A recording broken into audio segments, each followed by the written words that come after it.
watching Dante's Boxing Nation.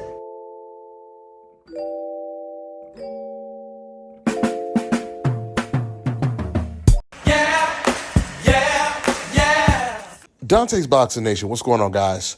Now, I know it's still early, but when it comes to next year, so far, we only have one really, really good fight to look forward to, and that is David Benavidez versus David Morel. You have two undefeated fighters, and a lot of people believe that this is a 50-50 fight. But apparently, Tim Bradley, he doesn't see it that way. This is what Tim had to say about this fight. Yeah, I think that these guys, Morel, I still think Morel still needs a little bit more seasoning, to be honest with you. I wasn't too fond of his last fight. It's part of why I really I'm was. Benavidez. Yep. Yeah, it wasn't too fond. Benavidez can do a little bit of everything. We only see him as being a pressure type of assassin type of guy, throwing quick combinations and really, just stepping on the gas and squashing guys. But, he can move and box if he wants to as well. He can. I've seen him.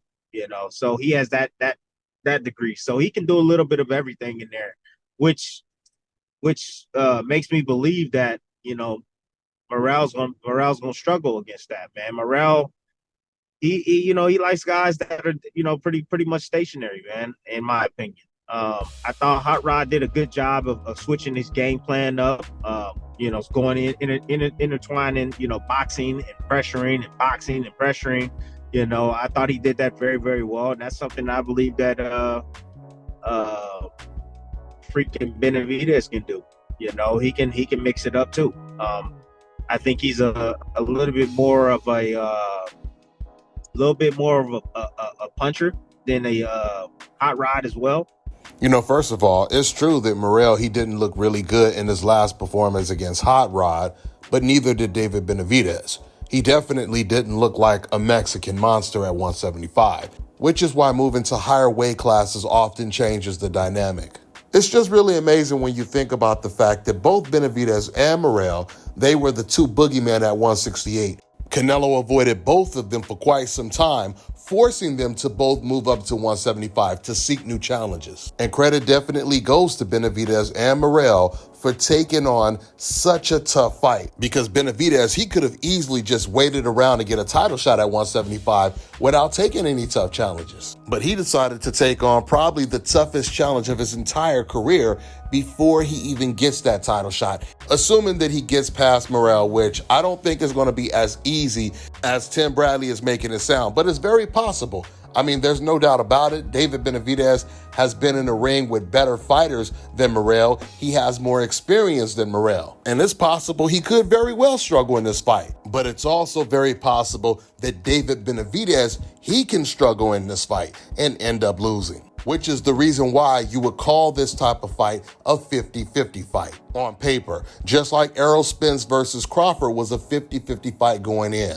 and we've seen how that played out. But when it comes to Tim Bradley's prediction, the main thing that didn't make sense is why Bradley believes that Morel is going to struggle. He says that David Benavidez can do it all in the ring, as if he's a special effect fighter that is just a master at adjusting to all different type of styles and opponents. That is not DB style at all. We all know that Benavidez has always been known for his size, his power, and his aggression at 168. If there's any fighter that will be known for being able to do it all in the ring, it would be Morel, not Benavidez. But the question is, can he do it all against this level of opposition? It's funny because Tim Bradley, he tried to make it sound as if it was Morel that was a one-dimensional fighter that can only look good against fighters that come forward, while, once again, DB, he can do it all. Benavidez is definitely going to come forward in this fight, but he's not going to be that aggressive. He's going to fight a very tactical fight, just like he did against Demetrius Andrade, which I find it kind of ironic because reporter Sean Zattel, after David Benavidez had knocked out Demetrius Andrade, Sean Zattel, he was trying to diss Shakur Stevenson in comparison by trying to coach Benavidez to basically say that unlike fighters like Shakur Stevenson, he just likes to go in there. He doesn't care if he gets hit. He just wants to please the fans. But that is not the way Benavidez fought Andrade. In fact, it was the complete contrary, because Benavidez, he hardly ever got hit in the Andrade fight.